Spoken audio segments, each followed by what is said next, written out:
memang terasa capek juga. Mulai pagi jam 6 pagi saya sudah berangkat ke kantor pusat, ada rapat panitia kami satu harian tadi Bapak Ibu Saudara. Saya teringat ibadah di tempat ini, lalu saya tinggalkan rapatnya, saya pulang, lalu Ibu Gembala sudah siap-siap, langsung kemari. Puji Tuhan.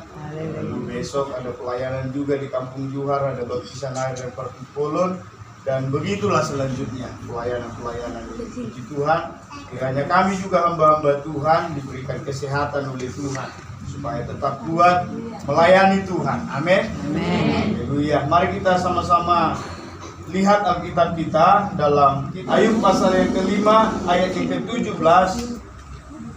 Sama-sama kita membaca ayat ini dalam hitungan yang ketiga.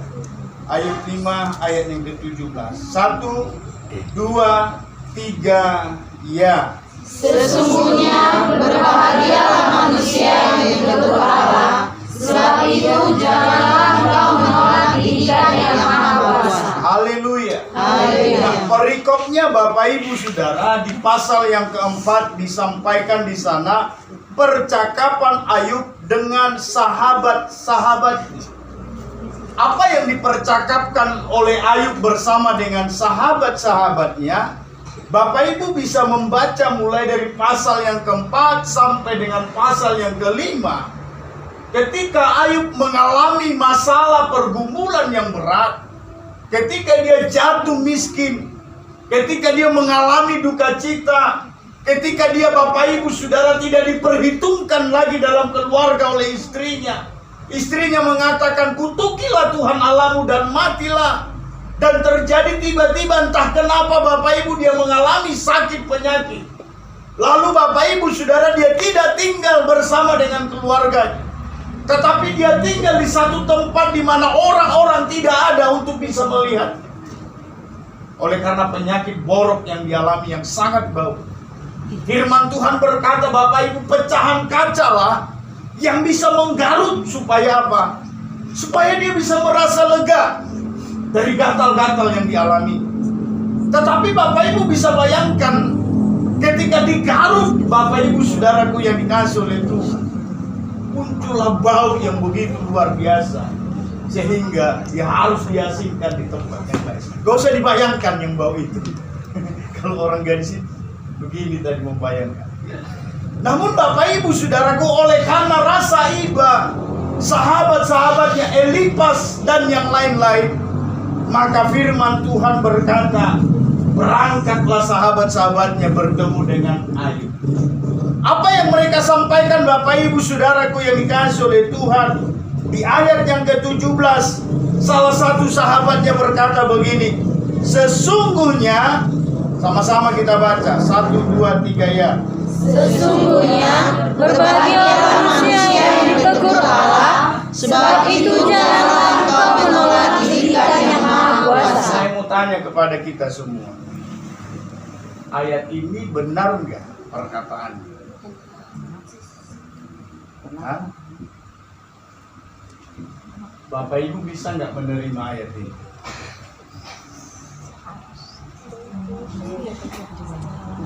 Halo? Sekali lagi saya baca. Sesungguhnya berbahagialah manusia yang ditegur Allah, sebab itu janganlah engkau menolak didikan yang Maha Kuasa. Bayangkan saja Ayub yang sudah sekarat di ujung sana, Ayub yang sudah mengalami duka cita, Ayub yang sudah jatuh miskin, gak ada lagi harga diri bagi istrinya Bapak Ibu Saudara. Ketika itu datang sahabat-sahabatnya, bukan memberi semangat kepada dia, bukan memotivasi dia, bukan untuk membuat dia Bapak Ibu Saudara memiliki rasa ingin hidup lagi, tetapi mereka menegur Ayub dengan berkata, berbahagialah manusia yang ditegur Allah. Menjadi pertanyaannya, Bapak Ibu bisa terima nggak ayat ini?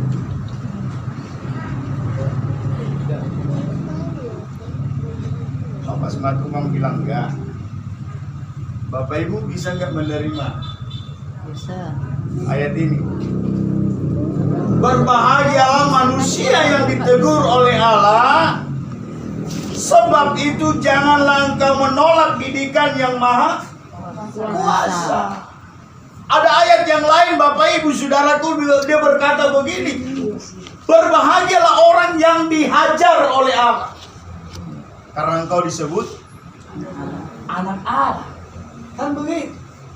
Tetapi Bapak Ibu, saya membuka paradigma kita, saya mau membuka pola pikir kita. Memang benar, kalau saya salah ditegur oleh Allah, saya harus terima itu sebagai didikan. Amin. Kalau saya melenceng dari firman Tuhan, lalu saya mengalami masalah, musibah, pergumulan, saya harus terima dengan ayat ini. Bagaimana dengan kehidupan Ayub? Itu sebabnya saya bertanya kepada Bapak Ibu semua yang ada di tempat ini, tidak semua apa yang kita alami menjadi hakim bagi orang lain untuk menuduh kita tidak taat kepada Tuhan. Amin. Amin. Banyak orang yang memandang kita sebagai anak Tuhan. Lima nih dosa nih. Ayah hatong. Ayah sono. Ayah hatong. Sono. Ayah hatong. Itegor Tuhan may marah nih. Kami songo lima. Kan begitu. Seringkali manusia menjadi hakim bagi manusia. Bapak Ibu sudah. Tetapi sebaliknya kita harus lihat dulu apa yang dialami oleh Ayub. Benarkah dia oleh karena ditegur Tuhan maka anak-anaknya meninggal? Benarkah dia ditegur Tuhan maka dia jatuh miskin? Benarkah dia karena ditegur Tuhan maka dia mengalami sakit penyakit? Bapak Ibu Saudara. Nah, coba kita lihat. Sama-sama kita membaca ayat yang pertama. 1, 2, 3, ya. Ada seorang laki-laki di tanah Uz bernama Ayub. Orang itu saleh dan jujur. Ia takut akan Allah dan menjauhi kejahatan. Haleluya. Haleluya. Katakan Bapak Ibu, dari awal sekali ada penilaian Tuhan terhadap Ayub. Bahwa Ayub itu Bapak Ibu Saudaraku yang dikasih oleh Tuhan adalah orang yang saleh, orang yang jujur, orang yang takut akan Allah dan menjauhi kejahatan. Apakah benar dia ditegur oleh Allah sehingga dia berpenyakitan? Apakah dia ditegur oleh Allah Bapak Ibu Saudara sehingga dia jatuh miskin, mengalami duka cita dalam hal ekonomi? Ya, usahanya bangkrut semuanya Bapak Ibu Saudara, ladang-ladangnya terbakar semuanya, sapi dombanya Bapak Ibu diambil oleh orang, tidak diketahui siapa yang mengambil. Benar enggak dia ditegur oleh Allah? Sama seperti yang diperkatakan oleh sahabat-sahabat. Padahal pertama sekali penilaian Tuhan dalam pasal yang pertama, Ayub itu adalah orang yang saleh, orang yang jujur, takut akan Allah dan menjauhi kejahatan. Kalau karena itu Bapak Ibu Saudara, bagaimana lagi dengan kita dibandingkan Ayub? Ayub saja sudah saleh, sudah jujur, takut akan Tuhan, menjauhi kejahatan. Lalu dia ditegur oleh Allah, kata sahabat-sahabat. Tetapi bukan itu alasannya Bapak Ibu Saudara. Tidak itu alasannya semuanya yang terjadi apa yang dialami oleh Ayub. Mari sama-sama kita membaca Ayub pasal yang kedua. Dimulai dari ayatnya yang pertama. Sama-sama kita membaca. 1, 2, 3, ya. Pada suatu hari datanglah anak-anak itu menghadap Tuhan, dan di antara mereka datang juga iblis untuk menghadap Tuhan. 2. Maka bertanyalah Tuhan kepada iblis, dari mana engkau? Lalu jawab iblis kepada Tuhan, dari perjalanan mengelilingi dan menjelajah bumi. Di sini nggak pernah berhenti Bapak Ibu Saudara. Yang ditanya itu bukan anak-anak Allah, tapi yang ditanya adalah iblis. Iblis, dari mana kamu? Jawabnya apa? Dari perjalanan mengelilingi dan menjelajahi bumi. Ayat yang ketiga sama-sama kita baca. 1, 2, 3, ya.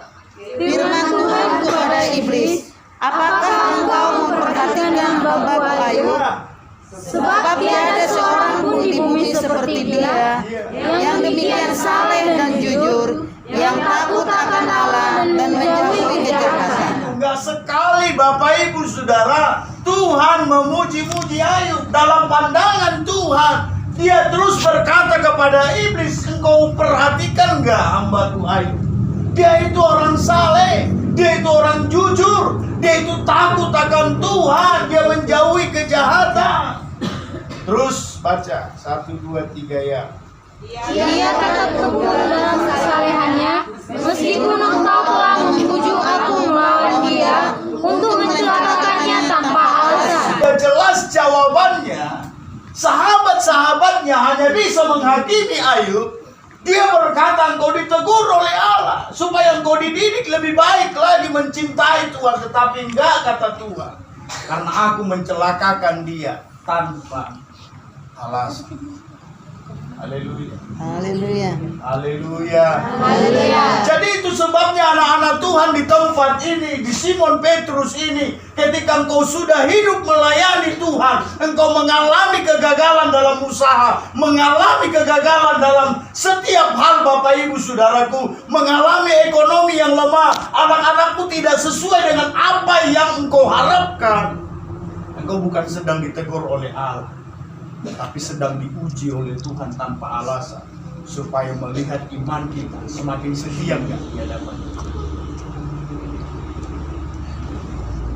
Haleluya. Haleluya. Banyak orang yang mundur, soalnya doa manggil Tuhan, walau binoto nama sedang dialog pun jadi hamba Tuhan, soalnya doa jadi hamba Tuhan, soalnya jadi jemaat Tuhan dan setia, lalu setia wape, ujalo bendahara, lah gabi rosomono. Pernah nggak mengalami seperti itu? Jenuh kan?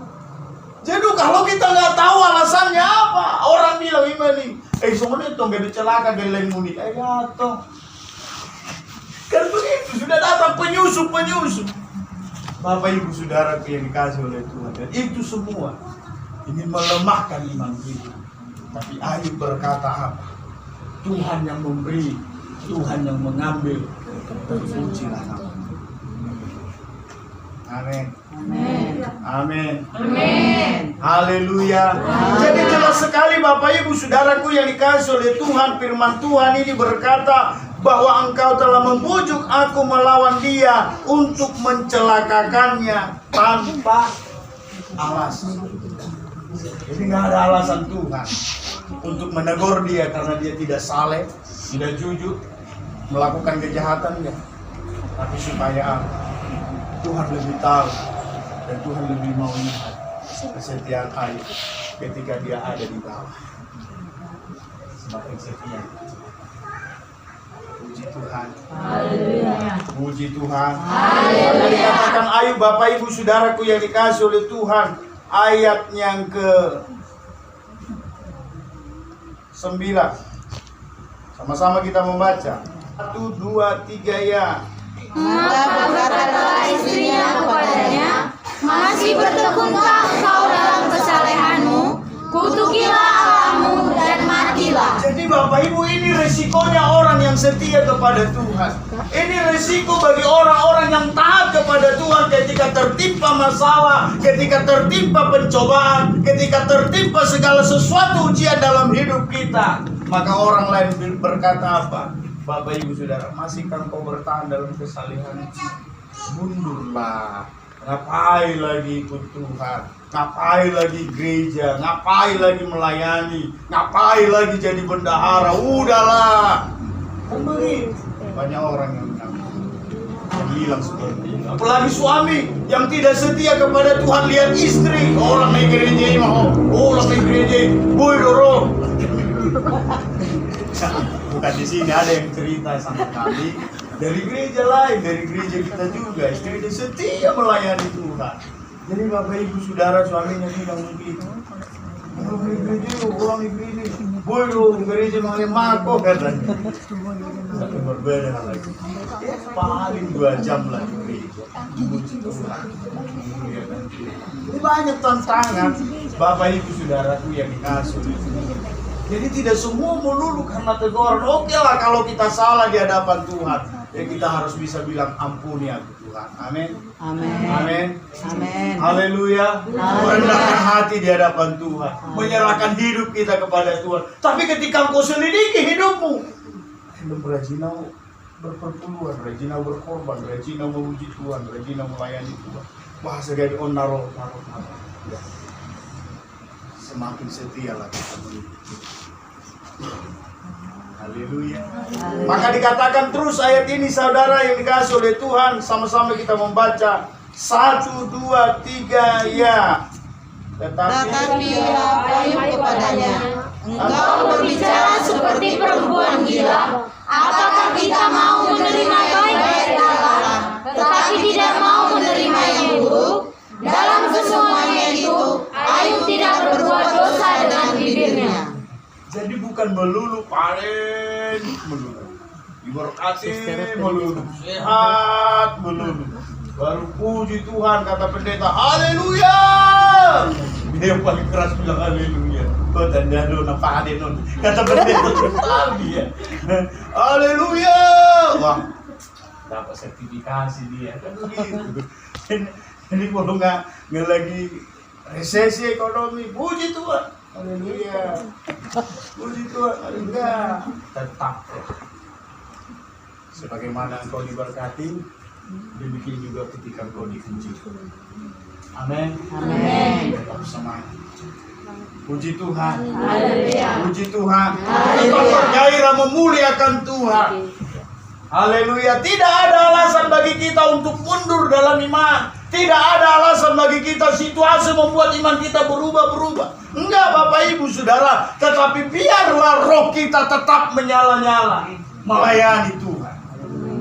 Amin.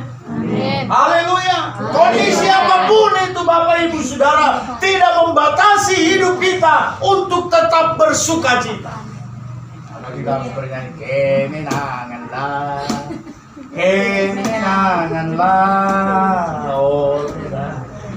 Biarin betul-betul, biarin betul-betul. Kan gitu. Lah oleh kemenanganlah. Gitu ini kan. Ini Pentakos tadi tenang seperti. Kamu modern besok kita. Palapa-lapa pe drami gue udah ditayang tuh nih. Bola lagi dah lo mau naruh. Tak boleh sosok tangan dong gus. Boleh dah. Ada di resapi. Kalau itu lagu liga dan kita resapi. Berlalu begitu saja. Puji Tuhan. Jadi harus berkemenangan apapun yang terjadi. Ya, bukan hanya hal yang baik yang kita mau terima dari Tuhan, tapi firman Tuhan berkata, perkataanmu seperti perempuan gila. Itu yang dikatakan oleh Ayub. Maka dikatakan Bapak Ibu Saudaraku yang dikasih oleh Tuhan, ayat yang ke-10. Apakah kita mau menerima yang baik dari Allah, tetapi tidak mau menerima yang buruk? Dalam semuanya itu, Ayub tidak berbuat dosa dengan bibir. Haleluya.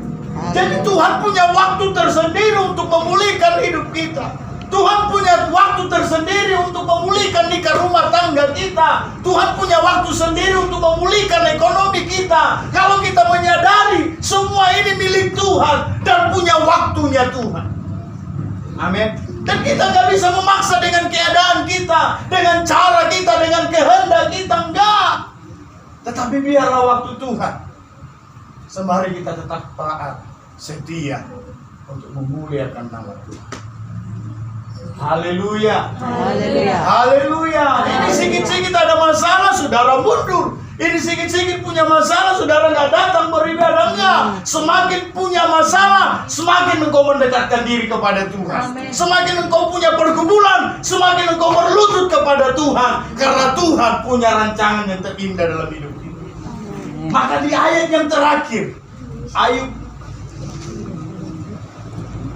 pasal yang ke-42, ayat yang kedua, seorang dulu membaca ayat ini.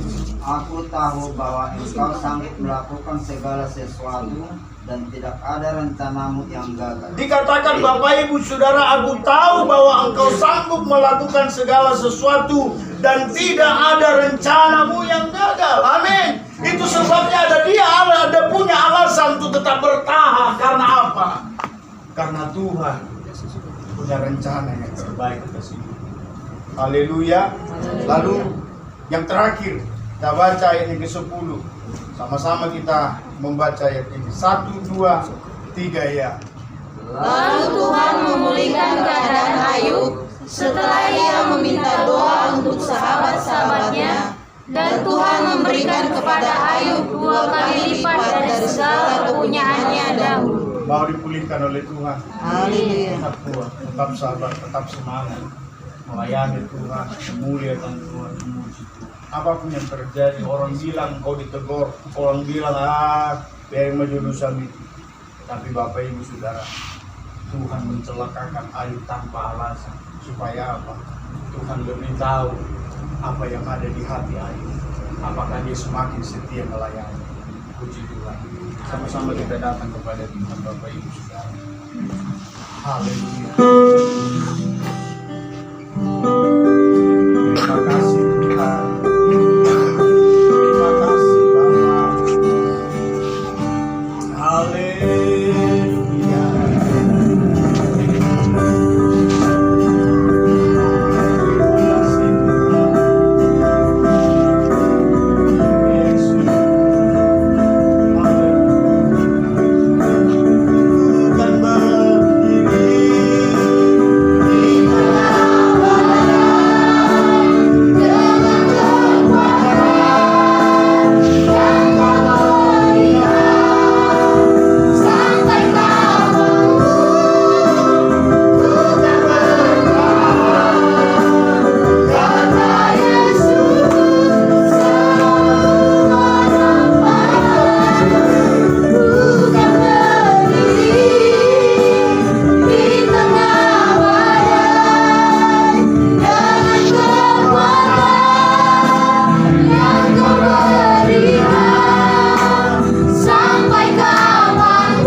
Badai akan menerpa hidup kita, badai akan menerpa usaha kita, badai akan menerpa nikah rumah tangga kita, badai akan menerpa kesehatan kita.